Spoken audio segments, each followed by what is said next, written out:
ఇవాళ మనం డిస్కస్ చేసే టాపిక్ ఫీవర్ చాట్. అంటే ఇంతకుముందు వీడియోలో చెప్పినట్టుగానే ప్రతి ఇంట్లో ఒక థర్మోమీటర్, ఒక ఫీవర్ సిరప్ ఉంచుకోమని చెప్పాను కదా. సో ఆ థర్మోమీటర్ ని మనం ఎన్నిసార్లు చెక్ చేయాలి, చెక్ చేసిన టెంపరేచర్ ని ఎలా రాయాలి టేబుల్ మీద అనేది ఇవాళ డిస్కస్ చేద్దాం. ఫస్ట్ ఈ పేపర్ చూడండి, ఇట్స్ ఏ చార్ట్ అండి. ఈ చార్ట్ లో డేట్, టైమ్, టెంపరేచర్ అని 3 కాలమ్స్గా డివైడ్ చేద్దాము. ఎప్పుడైతే మీ బాబుకో మీ పాపకో జ్వరం 100 దాటితే ఆ రోజు డేట్ వేయండి, ఆ రోజు టైం వేయండి, అది మార్నింగ్ ఆ నైట్ అని రాయండి. అలాగే 100+ ఎంత, 100 ఫారెన్హీట్ ప్లస్ ఎంత అనేది కూడా ఇలా మెన్షన్ చేయండి. ఇలా టేబుల్ వేసుకోవడం వల్ల లాభం ఏంటంటే మీరు నెక్స్ట్ టైం ఎప్పుడైనా డాక్టర్ దగ్గరికి వస్తారో, పీడియాట్రిషియన్ దగ్గరికి వెళ్తారో, వాళ్ళు మీకు ఎన్ని గంటలకు ఒకసారి జ్వరం వస్తుందో, దానివల్ల అసలు బాబు రెస్పాన్స్ ఎట్లుంది, ఫీవర్ వస్తే మీరు వేసే సిరప్స్, డాక్టర్ గారు రాసిన సిరప్స్ కి బాబు రెస్పాన్స్ ఎట్లుందో కూడా మనకు తెలుస్తుంది. అండ్ ఇది just a plain chart. I will show you chart. మీకు ఇంకో చార్ట్ చూపిస్తాను వేర్ ఆల్రెడీ ఒక పేరెంట్ నేను చెప్పింది ఫాలో అయ్యి వేసాడు.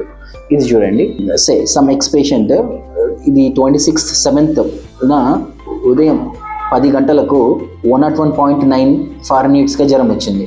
అదే పేషెంట్కి ఈవినింగ్ 4 PM అంటే దగ్గర ఒక 6 hours గ్యాప్లో మళ్ళీ 102.4 వచ్చింది. అదే పేషెంట్కి early morning, next day early morning 2:20కి 102.4 వచ్చింది. ఇలా ఎప్పుడైతే మనం చార్ట్ చేస్తామో బేసికలీ మాకు కూడా చాలా ఈజీ అవుతుంది. సో పేషెంట్కి ఎన్ని గంటలకు ఒకసారి ఫీవర్ వస్తుంది, దీన్ని బట్టి డయాగ్నోసిస్ కూడా ఈజీ అవుతుంది. బేసికలీ వైరల్ ఫీవర్స్ ఏమో ఒకేసారి చాలా హై ఫీవర్ వస్తాయండి, 102, 103 అలా వస్తాయి. సో అదే టైఫాయిడ్, సమ్ అదర్ ఫీవర్స్ అయితే అంటే గ్రాడ్యువల్ గా స్టెప్ వైజ్ గా పెరుగుతూ ఉంటాయి. సో మాకు ఈజీ అవుతుంది. సో బేసికలీ మీరు డాక్టర్ గారు అడిగిన క్వశ్చన్స్ కూడా మీరు ఈజీగా జవాబు చెప్పగలుగుతారు. మీకు కూడా you will have a command on your child's health. బాబు ఎలా రెస్పాన్స్ వస్తుంది అనేది మీకు కూడా ఒక కమాండ్ ఉంటుంది. Thank you.